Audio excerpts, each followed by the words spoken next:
요한일서 3장 11절 12절.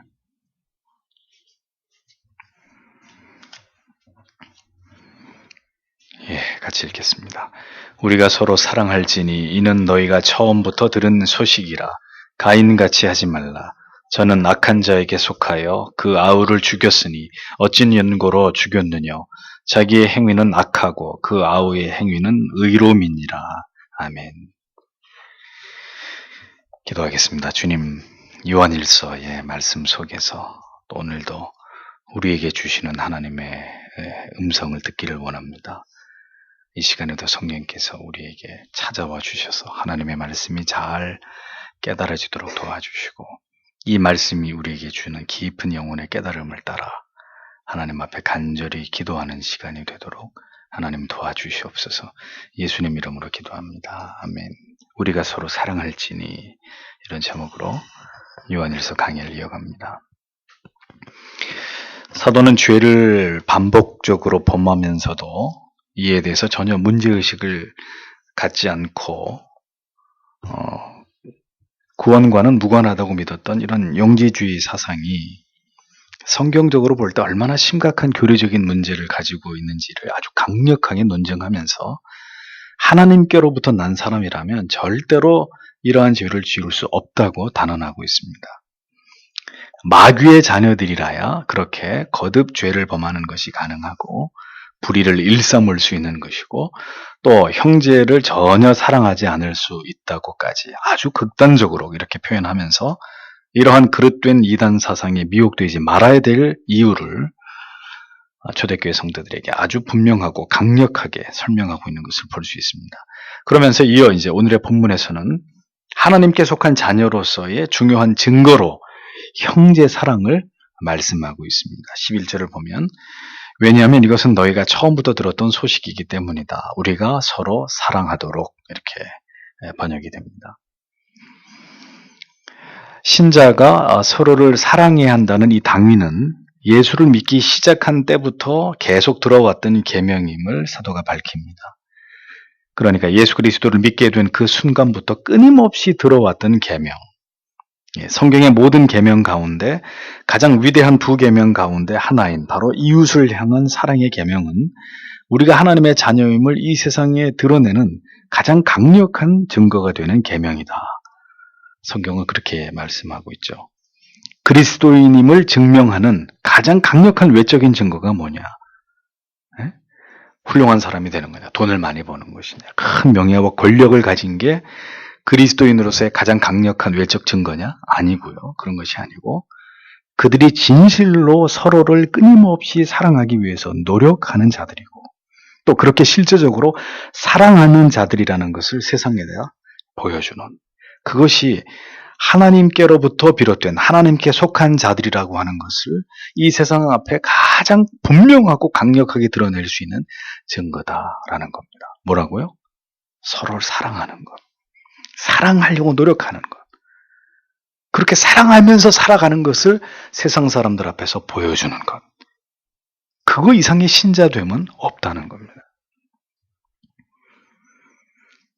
사랑을 할 수도 있고 하지 않을 수도 있는 것이 아니라, 그리스도인에게 이 사랑의 문제, 서로 사랑의 문제는 옵션이 아니라 그리스도인이 되었다고 하는 가장 강력한 표징은 서로의 모든 허물들을 용납하고 그리스도께서 자신들을 사랑하시고 용서하신 것처럼 그렇게 서로를 뜨겁고 진실하고 간절하게 사랑하는, 설령 그렇게 사랑할 수 없는 사람들이라 할지라도 그들을 사랑하는 노력을 우리의 삶 속에서 진실되게 보이는 그것이라고 진리는 우리에게 교훈하고 있는 것입니다. 그리스도인은 다 천사 같은 사람들인가요? 아닙니다. 신자도 누군가를 미워할 수 있어요. 서로 다툴 수 있습니다. 불편한 관계가 될 수도 있습니다. 그러나 신자라면, 그가 진정한 그리스도인이라면 이러한 모든 죄와 우리 안에 있는 이기적 죄성을 뛰어넘어서 그것을 극복해서 서로 용납하고 서로 먼저 사과하고 내가 아닌 다른 사람들을 사랑하기 위해서 최선의 노력을 다하는 사람이어야 한다. 성경은 일관되게 그 말씀을 하고 있는 것입니다. 때로는 미워할 수도 있어요. 그러나 미워한 상태로 계속 그렇게 두고 살아가는 것은 신자가 아니고 그 마음이 죄라는 걸 알고 다시 용서를 구하고 다시 관계의 회복을 위해서 기도하면서 주의 은혜를 구하는 그런 사람이어야 한다. 그것이 성경의 가르침입니다. 왜냐하면 그렇게 서로 사랑해야 한다고 우리가 처음 예수를 믿었을 때부터 또 예수님께서도 줄곧 복음을 전파하시면서 그 복음의 가장 위대한 정신은 유대인과 이방인이 서로 사랑하는 거다. 예수 안에서. 유대인과 사마리아인, 헬라인, 그들이 그리스도 안에서 형제와 자매가 되는 것이다. 주인이든 노비이든 예수를 믿었으면 동등하게 서로를 사랑하는 것이고 남자이든 여자이든 아이든 어른이든 복음 안에서 정말 뜨겁게 서로를 사랑하는 그것이 복음의 정신이다. 그것이 신자의 삶의 도리이다. 이 얘기를 예수님께서 줄기차게 하셨잖아요. 그렇게 우리가 진리 안에서 이 가장 위대한 진리의 대의가 사랑이라는 것을 배워왔기 때문이다. 사도가 이렇게 얘기합니다. 즉 복음의 가장 큰 강조점이 이웃 사랑이라는 것을 안다면 우리가 서로 사랑하는 일의 가치를 위해서 평생을 수고하고 애쓰지 않을 수 있는지에 대해서 성경은 우리에게 반문하고 있는 것입니다. 가장 중요하고 위대한 계명이 이와 같이 서로를 사랑하는 것이라면 그렇게 사랑하기 위해서 주의 도우심을 구하고 은혜를 구하는 자들에게 주님, 저는 사랑할 수 없지만 하나님의 명령이고 말씀이고 그것이 하나님의 영광을 드러내고 우리가 누구인지를 세상에 알리는 수단이라면 하나님 사랑할 수 있도록 도와주십시오. 그렇게 하나님께 은혜를 구하는 자들에게 어찌 하나님이 사랑할 힘을 주시지 않겠느냐 하는 것입니다. 명령을 하시니가 그 명령을 지킬 힘은 주시지 않으면서 너희가 알아서 사랑해. 그런 하나님이실까요? 아니라는 거죠. 모든 미움과 갈등과 반목을 물리치고 다시 사랑하고 하나 될 힘을 하나님이 왜 주시지 않겠습니까? 사랑하는 문제는 성도가 반드시 하나님의 도우심을 통해서 우리 안에 이루고 완성할 수 있는 그런 중요한 어떤 우리 자신을 시험할 수 있는 과제입니다. 절대로 사람의 힘으로 사람을 사랑할 수 없습니다. 죄인이 죄인을 어떻게 사랑하고 죄인이 죄인을 어떻게 용납하고 어떻게 용서합니까? 그건 불가능한 일이에요. 그러니 결국 이 사랑의 문제도 서로 사랑하라 하신 이 말씀도 계명도 하나님께로부터 그 사랑할 수 있는 힘을 얻지 않고는 우리의 힘으로는 사랑할 수 없다는 거예요. 따라서 이 계명을 실천하기 위해서 한 사람이 그리스도인이 얼마나 하나님 앞에 부르짖었고 간구했고 은혜를 구했냐와 비례해서 이 사랑의 계명의 완성도가 우리 안에서 결정난다는 겁니다. 그러니까 평생을 살아도 누군가를 사랑할 힘을 달라고 기도해 본 적이 없는 사람 끝까지 자기 자신만 사랑하다가 죽을 거예요. 아니면 자기가 사랑하고 싶은 사람만 사랑하다가 그렇게 끝나버릴 거예요. 그럼 그게 하나님 앞에서 올바른 이웃 사랑이냐 서로 사랑이냐 아니라는 거죠. 아니라는 거예요.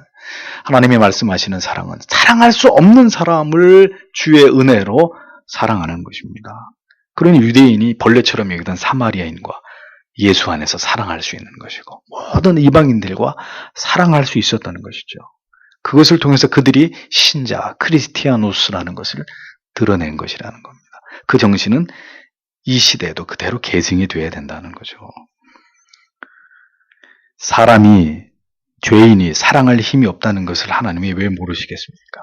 아무리 사랑해서 결혼한 부부랄지라도 미움과 분노의 문제로부터 완전히 자유할 수 없는 것이고 살을 찢어 낳은 자식이랄지라도 부모와 자식 간에 완전한 사랑이 존재하지 않는 그런 어떤 한계를 우리가 느끼지 않습니까? 또 그렇게 돈독한 우정의 관계도 그 우정이 변하기도 하는 그 우정의 가변성, 그 한계를 하나님께서 모르실 리가 없으셨다면 성경은 끊임없이 우리에게 이 사랑의 계명을 지키기 위한 능력과 은혜를 구할 것을 말씀할 이유가 없었겠죠. 그러니까 그 힘을 빌어서 결국 주의 은혜가 우리에게 임할 때 사랑할 수 있다라는 거. 그 은혜로 말미암아 그렇게 사랑하며 살아가야 될 그 책임을 이 세상 앞에 우리가 나타내야 될 사명이 있다는 것을 우리가 잊지 말아야 된다는 것입니다. 서로 사랑하라는 계명은 죄인들에게 절대로 쉬운 계명은 아니지만 그렇다고 해서 불가능한 계명도 아닙니다. 그러므로 사랑해야만 하는 사람을 우리의 힘으로 사랑할 수 없는 순간을 맞이하게 하시는 하나님의 섭리가 무엇일지를 생각해 봐야 되는 것입니다.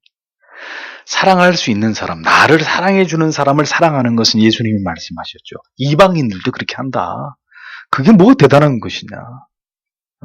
사랑할 수 없는 원수 같은 자라 할지라도 너희가 내 은혜 안에서 내가 너희에게 공급하는 그 힘 안에서 사랑할 수 있어야 그래 너희가 나의 사람들이 아니냐. 그것이 하나님이 주님께서 우리에게 하신 말씀 아닙니까? 그러니까 사랑할 수 없는 어떤 한계 지점에 왔을 때 그런 상황을 내 앞에 놓게 하신 그런 상황을 내 앞에 두게 하신 하나님의 뜻은 앞으로 우리의 힘으로는 더 이상 사랑하지 말고 이제부터는 하나님의 은혜를 구하고 하나님의 도우심을 힘입어서 이 사랑해야 되는 이 사명을 완성하라고 하시는 그런 하나님의 뜻이 우리 앞에 나타나는 것이다. 성도는 그렇게 이해해야 되는 것입니다. 그 전까지는 사랑하는데 어려움이 없었어요. 근데 자꾸 사랑하는데 어려움이 느껴져요. 그때가 뭐라고요? 하나님의 은혜를 구할 때다.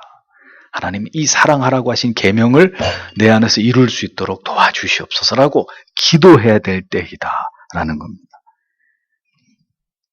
우리가 많은 부와 지식과 명예와 권력을 얻어서 세상에 우리의 이름을 알리는 탁월한 인생을 살아갈 수 없을지는 모릅니다. 그러나 그러한 것으로 우리의 삶이 하나님 앞에 평가되지 않는다는 것을 잊지 마십시오. 그러나 주 앞에 서게 되었을 때 우리가 진정으로 사랑해야 될 사람을 사랑하기 위해서 얼마나 모든 수고와 노력을 다했는지에 대해서는 분명히 우리의 삶으로 이것을 증명해야 될 것이고 하나님 앞에서는 이 사랑의 계명의 순종의 여부를 통해서 우리가 진정한 하나님의 자녀인지 아닌지가 평가된다는 사실을 잊어서는 안 되는 거예요. 하나님의 평가 기준은 나를 사랑했느냐, 하나님 사랑했느냐, 이웃 사랑했느냐 이 두 가지가 가장 중요한 거예요. 그 다음은 중요한 게 아니에요. 그 다음은 하나님이 우리를 평가하시는 중요한 기준들이 아니란 말이에요. 이 가장 위대한 계명 앞에 얼마나 그가 철저하게 순종하려고 했고 복종하려고 했느냐, 얼마나 자기를 쳐서 하나님의 도우심을 구하는 일에 열심을 다했느냐, 그것이 하나님이 우리를 평가하시는 중요한 기준이 될 것이라는 것. 그러므로 사랑하기 위해서 주님 앞에 서게 되는 날까지 수고하고 헌신하는 그리스도인들만이 성경적으로 볼 때 진정한 성도가 된다라는 사실을 잊으면 안 됩니다. 하늘의 별을 따는 순종을 했어도 그가 그리스도 안에서 부부가 되고 부모와 자식이 되고 믿음의 한 지체가 되어서 만남을 갖게 된 이 관계 속에서 성경에 말씀하는 서로를 향한 사랑을 위해서 최선을 다하지 않았다면 그 사람은 진정한 그리스도인이라고 말할 수 없는 거예요. 다른 거는 얼마든지 세상에서 자랑할 것들이 많이 있어도 그가 이 서로 사랑에 대한 이 계명에 대해서 하나님 앞에 진지하게 헌신하지 않았다면 그 사람은 하나님 앞에서 참된 그리스도인, 참된 신자라고 말할 수 없을 것이라는 겁니다. 그러므로 우리는 오늘도 우리 자신에게 물어봐야 합니다. 우리 배우자와 우리의 자녀와 부모님을, 가족을, 그리고 믿음의 지체들을 사랑하기 위해서 최선을 다하고 있느냐. 주 안에서, 한 교회 안에서 만난 지체들을 우리가 함께 그리스도인이 되어서 만나게 된 이런 지체들을 진실로 하나님의 도우심에 힘입어서 최선을 다해서 사랑하기 위해서 노력했는지를 우리 자신에게 물어봐야 되는 것이죠. 이 말씀을 전하면서도 목사는 마음이 참 괴로운 것은 제가 목사와 성도로 이렇게 만났던 그런 그리스도인들 가운데 지금은 그 만남이 지속되지 못하고 어찌됐든 뭐 자이든 타이든 어떤 문제든 헤어지게 된 이런 성도들 가운데 혹 목사가 최선을 다해서 사랑하지 않은 그런 지체가 있을까? 정말 모든 지체들을 다 사랑했음에도 불구하고 결국은 함께 한 교회를 더 이상 이루지 못하는 이런 어떤 헤어짐을 맛보게 된 것일까라고 내 자신에게 물어볼 때 저는 100% 제가 할 수 있는 모든 사랑을 다 했습니다 라고 하나님 앞에 답할 수 없다는 것에 대해서 참 가슴이 미어지는 거예요. 더 사랑했어야 되고 더 뜨겁게 후회 없이 그렇게 그리스도 안에서 사랑했어야 되는데 그렇게 하지 못했던 것에 대한 너무너무 고통스러운 후회가 있는 거죠. 언제까지 우리가 살아있게 될지 모르지만 우리가 이 말씀을 대하면서 반드시 우리의 마음에 새겨야 될 사실은 지금 더 최선을 다해서 우리의 가족들과 그리고 지체들을 사랑해야 한다는 것입니다. 지금 더욱 마음을 다해서 사랑하는 가족들, 믿음 안에서 만난 지체들을 사랑하기 위해서 최선을 다해야 된다는 거예요. 내가 주님 앞에 오늘 밤이든 내일이든 호련히 부름을 받을 수 있는 것이고 우리가 사랑해야 했을 누군가가 곧 하나님 앞에 부르심을 받을 수도 있기 때문입니다. 그러니까 지금이 아니면 다시는 사랑할 수 없는, 사랑할 기회를 잃어버리는 일들이 우리에게 찾아오게 되고 때늦은 후회를 두고두고 마음의 괴로움 속에 담아두어야 하는 일들이 우리에게도 생겨날 수 있기 때문입니다. 2년 전에 부산에 사시는 고모님이 돌아가셨잖아요.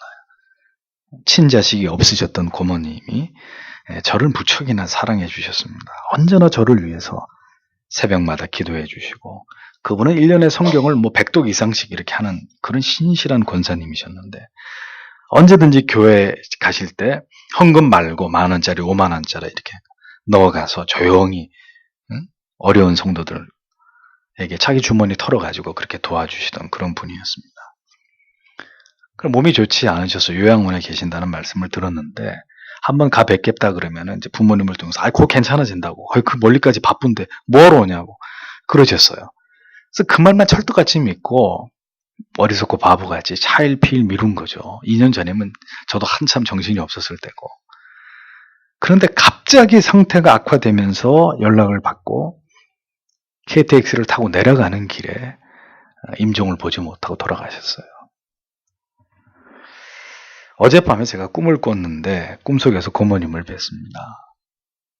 근데 너무나 죄송하고 민망한 마음에 어찌할 바를 몰라가지고 그 고모님을 뵙고 한참을 울다가 잠을 깼는데 얼굴이 온통 눈물에 젖어 있더라고요. 사랑에도 때가 있습니다. 서로 사랑하라고 하신 주의 말씀은 우리가 처음부터 들었고 우리가 가장 마지막까지 듣게 될 가장 위대한 계명입니다. 그러니까 사랑해야 되는 일보다 더 중요하고 더 시급한 일은 없습니다. 어떤 이유와 변명과 핑계로도 지금 사랑해야 하는 하나님의 계명에 순종해야 하는 이 책임과 의무와 사명을 뒤로 미룰 수는 없는 것입니다. 그것은 하나님께 불순종하고 있는 거예요. 우리에게는 사랑할 수 있는 오늘이 있을 뿐입니다. 내일이요? 내일은 하나님이 주셔야 내일이 있죠. 내일 다시 눈을 뜨고 일어나야 내일이 있는 거죠. 그러니까 내일 사랑하겠다고 하지 말란 말이에요. 내가 살아있고 우리 가족들이, 지체들이 살아있어야 사랑할 수 있는 거예요. 우리가 서로 사랑할지니 이는 너희가 처음부터 들은 소식이라. 이 말씀 속에 이런 의미들이 담겨 있는 것입니다. 12절을 보면 가인이 악한 자로부터 있었고 그가 그의 형제를 죽였던 것처럼 말라. 그리고 무엇을 위해 그가 그를 죽였는가? 왜냐하면 그의 행위들은 악하고 그의 형제의 행위들은 의롭기 때문이다. 이렇게 번역이 되어 있습니다. 보세요. 11절에서 형제를 사랑하라. 서로 믿음의 지체들을 사랑하라고 말씀하시면서 성경은 이어서 동생 아벨을 죽인 가인처럼 되지 말라고 이렇게 말씀하고 있습니다. 자, 그런데 형제를 사랑하라고 말씀하고 이어서 형제 사랑을 강조하기 위해서 왜 성경은 극단적인 예로 가인처럼 되지 말아라 이렇게 말씀하고 있는 것일까요? 보편적으로는 사랑하라고 말씀하셨다면 그래서 사랑을 더 강조하려면 그렇게 가족이나 지체들을 더 뜨겁고 간절하게 그렇게 사랑했던 사람들의 예를 들어가지고 이 앞에 얘기한 것을 더 심화시키고 발전시키는 것이 당연한 논리인데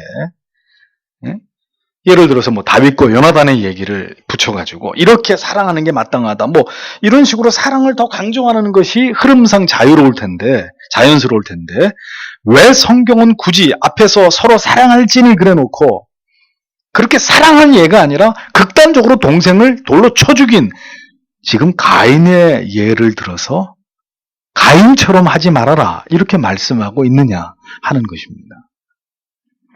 이 부분을 깊이 생각해 봐야 될 필요가 있죠. 그 이유는 형제를 사랑하지 않는 마음의 뿌리는 결국 악한 자에게 속하였기 때문이고, 그 악한 자라는 게 누구예요? 사탄이죠. 그러니까 사탄에 사로잡힌 자는 이 사랑의 거룩한 계명에서부터 점점 멀어지기 시작해서 결국은 사랑하지 않는 정도가 아니라 살인을 저지르는 정도에까지 그 죄가 확대되고, 그 사랑하지 않는 정도가 아니라 그것이 아주 증오와 살인까지 가게 되는, 증오와 미움, 살인의 동기로까지 발전할 수 있다는 문제를 지금 성경이 보여주는 거죠. 거기까지 어떤 문제를 만들어갈 수 있다고 강력하게 우리에게 경고하는 거예요. 사랑하지 못하게 하는 모든 악한 감정인 미움과 증오, 원망, 포기, 이거 다 누구에서 나오는 거죠? 사탄에게서 나오는, 악한 자에게서 나오는 것이다. 본질상 죄 아래에 있는 인간은 언제든지 이러한 죄성이 되살아나고 그로 인해서 다툼과 시비와 원망과 미움이 생겨날 수밖에 없는 존재들입니다. 그러나 사탄에게 속한 자들이 아닌 그리스도에게 속한 자들은 이런 마음들이 우리 그리스도인들에게도 생겨나지만, 문득문득 이런 죄성들이 나타나지만 어떻게 해요?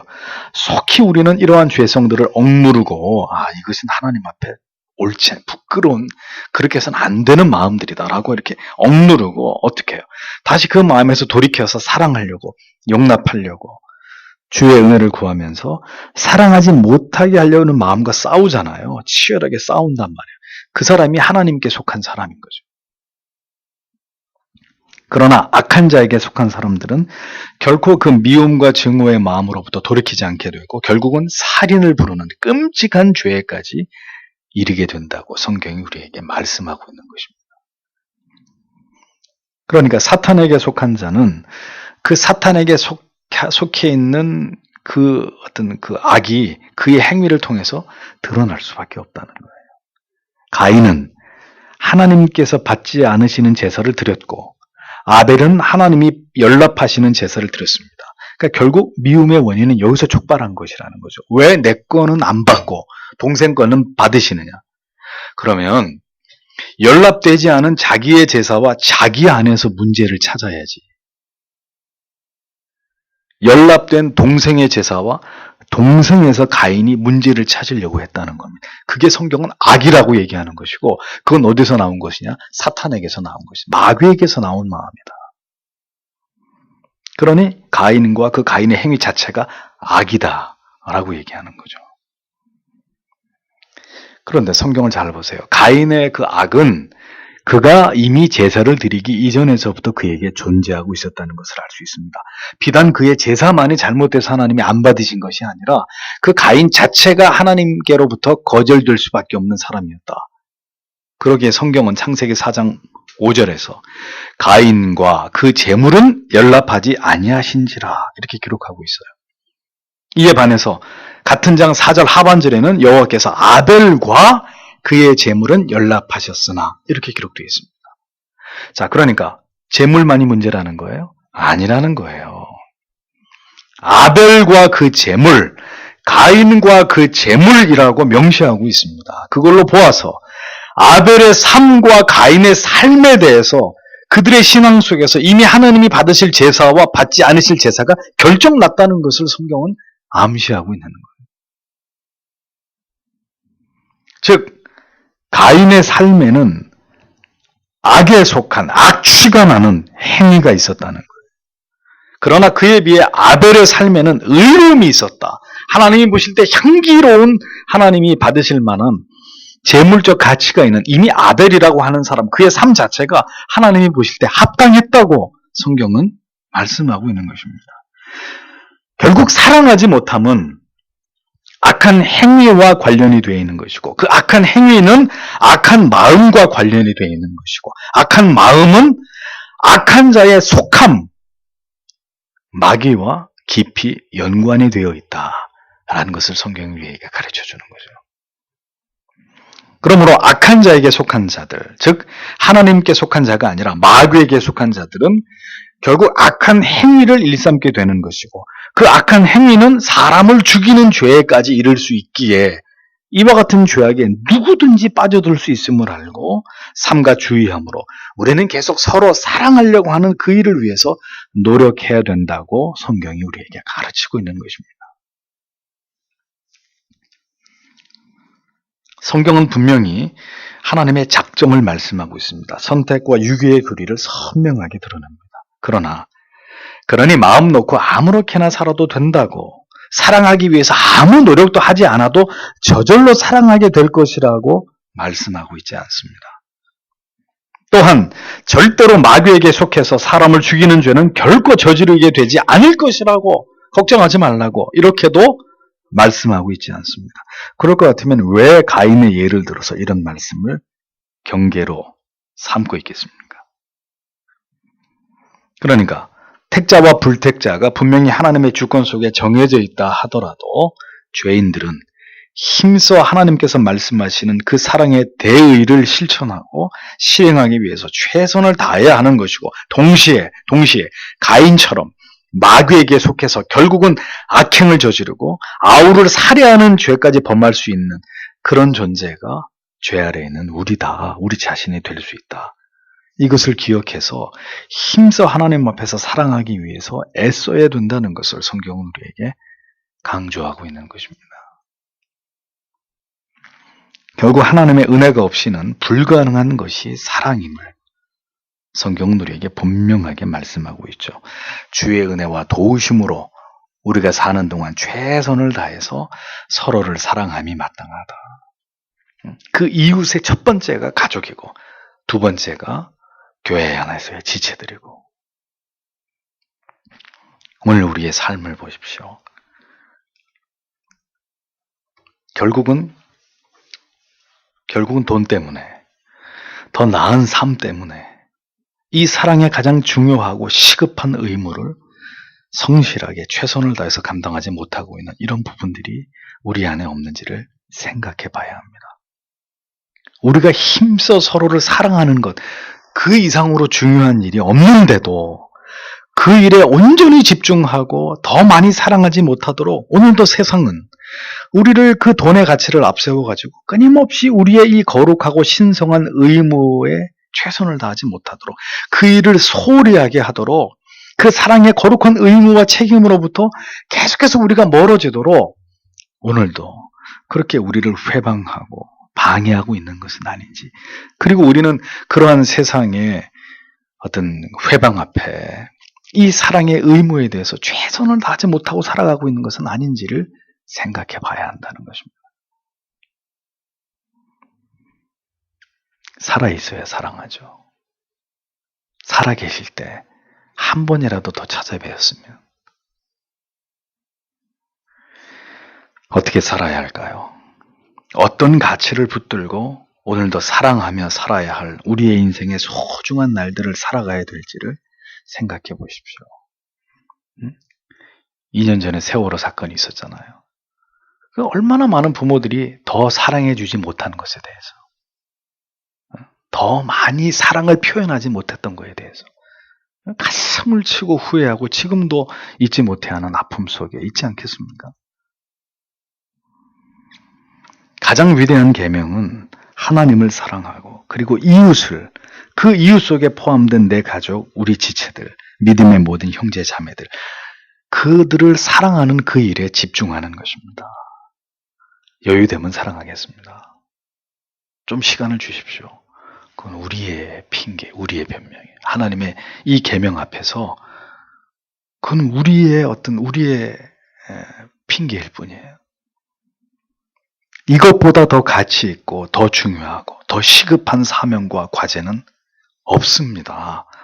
성경 전체를 통틀어서. 또 이 과제를, 이 계명을 무시하고 업신여기면서까지 우리가 추구해야 될 그거보다 더 중요한 일도 우리에게는 없어요. 신자에겐 절대로 없어요. 존재하지 않아요. 그 존재한다고 믿는 그 자체가 불신앙인 거예요. 그런 자라야 그가 마귀에게 속한 자가 아닌 하나님께 속한 자라고 성경은 오늘도 우리에게 강력하게 웅변하고 있는 것입니다. 어쩌면 성경 전체에서 가장 중요한 계명이라고 얘기하고 있는 하나님에 대한 사랑. 그런데 이 하나님에 대한 사랑도 성경은 충분히 강조하고 있지만 이것은 굳이 강조하지 않아도 신자가 된 사람들은 하나님을 사랑해야 된다는 것에 대해서는 이견이 없어요. 그리고 이것에 대해서는 상당한 부담감을 가지고 있지만 제일 안 되는 계명, 제일 지켜지지 않는 두 번째 계명이 뭐냐? 서로 사랑하는 것입니다. 이건 죽을 때까지 교회 안에서 지체들을 향해서, 가족을 향해서 영원히 우리가 풀 수 없는 과제로 우리 안에 묶여있는 이런 부분들이 우리 안에 있다는 거죠. 그러므로 사랑하는 성도 여러분, 오늘도 이 계명을 주신 하나님께 하나님 이 계명을 지킬 수 있도록 도와달라고 기도해야 하는 것입니다. 이 가장 중요한 사명, 서로 사랑할지니. 마귀에게 속한 자에게는 절대로 해당 사항이 없으나 하나님에게 속한 사람들에게는 반드시 그 사랑을 드러내고 증명해야 되는, 그렇게 살아야만 되는. 가인을 본받아서는 안 된다. 그 사람, 그 악한 자에게 속한 자나 죽이는 게 칼을 들어서 죽이는 것만 죽이는 게 아니라 미워하는 자체도, 무관심한 것 자체도 살인이니까. 성경은 이렇게까지 이야기하면서 초대교회 성도들에게 그 이단들이 얘기하는 그런 사랑이 아닌, 그들이 따라갈 수도 없는 이런 사랑을 실천하면서 그들과의 구별됨을 드러내고 그 믿음을 잘 지켜내야 된다고 요한은 말씀하고 있었던 것입니다. 오늘도 이 말씀을 기억하면서 성도 여러분, 이거보다 어려운 계명도 없고 또 이거보다 중요한 계명도 없는데 하나님 이 계명을 지킬 수 있도록 도와주시옵소서. 은혜를 주시옵소서. 주의 도우시는 힘으로 서로 사랑하면서 주님이 우리에게 허락하신 날들 동안에 우리가 최선을 다해서 그렇게 사랑하게 해달라고. 그리고 절대로 미루지 않게, 저처럼 돌아가시고 난 다음에 어리석은 후회를 하지 말고 지금 하나님이 그렇게 하라고 하실 때 최선을 다해서 서로를 사랑할 수 있도록 하나님 우리에게 그런 마음 주시기를 다 같이 기도하겠습니다.